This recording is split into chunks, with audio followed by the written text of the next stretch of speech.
কোটা 300টা। No, আমি 307 দায়িত্ব প্রাপ্ত। কিন্তু আপনি আসলেন কেন কিছু আমাদেরকে জানাবেন না?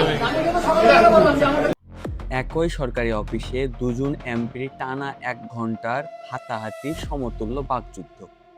অন্যদিকে খোদ প্রতিমন্ত্রীর সামনে টেবিল চাপড়ে হুঙ্কার।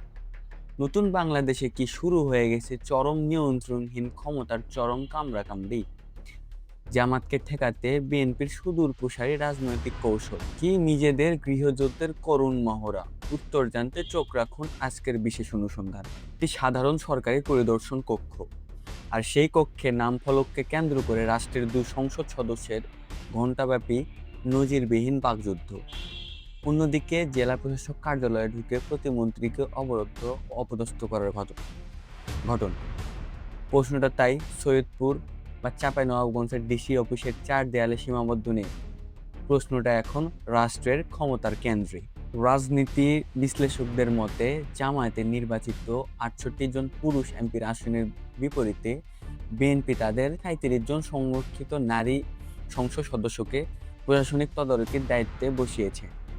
আর এই কৃত্রিম ক্ষমতার দৈত্য কাঠামো যখন মাঠে নামানো হলো, তখনই ঘটল অবধারিত সেই বিস্ফোরণ।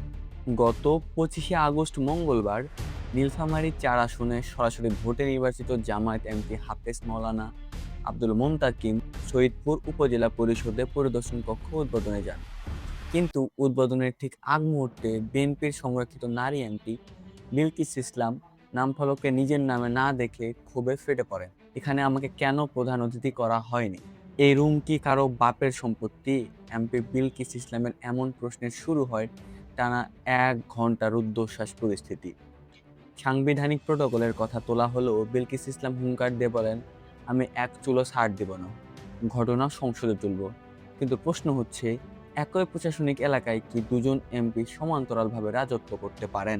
এই ঘটনার প্রেক্ষিতে জামায়াতের পক্ষে সরাসরি আইনি সাংবিধানিক প্রশ্ন তুলেছেন সুপ্রিম কোর্টের জ্যেষ্ঠ আইনজীবী অ্যাডভোকেট মোহাম্মদ শিশির মনির। স্পিকারের কাছে আনুষ্ঠানিক দরখাস্ত দিয়ে তিনি প্রশ্ন তোলেন, সংবিধানের কোথাও কি সংরক্ষিত নারী এমপিদের সুনির্দিষ্ট ভৌগোলিক এলাকার দায়িত্বে দেওয়ার বিধান আছে?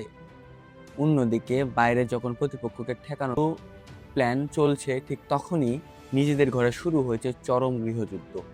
চাঁপাইনবাবগঞ্জের সরকারি সফরে গিয়ে জেলা প্রশাসক কার্যালয়ে স্থানীয় বিএনপির তোপের মুখে পড়েন প্রাথমিক ও গণশিক্ষা প্রতিমন্ত্রী ববি হাজ্জাজ।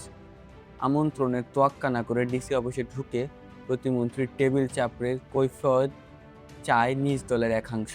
সৈয়দপুর থেকে চাঁপাইনবাবগঞ্জ, একদিকে জামাত বিএনপির ক্ষমতার টানাপোড়েন, অন্যদিকে নিজ দলের অভ্যন্তরীণ কন্দলে প্রশাসনিক স্থবিরতা। প্রশাসন এখন কোন পথে হাঁটবে? প্রিয় দর্শক, সংরক্ষিত নারী সদস্যদের দিয়ে এলাকা ভিত্তিক এই তদারকি এবং মাঠ পর্যায়ে এমন ক্ষমতা দেখানো আপনারা কিভাবে দেখছেন? আপনারা মতামত লিখে জানান কমেন্ট বক্সে। আর রাজনীতি ও সাম্প্রতিক খবরের সঠিক বিশ্লেষণে যুক্ত থাকতে চ্যানেলটি এখনই সাবস্ক্রাইব করে বেল আইকনটি বাজিয়ে রাখুন। ধন্যবাদ।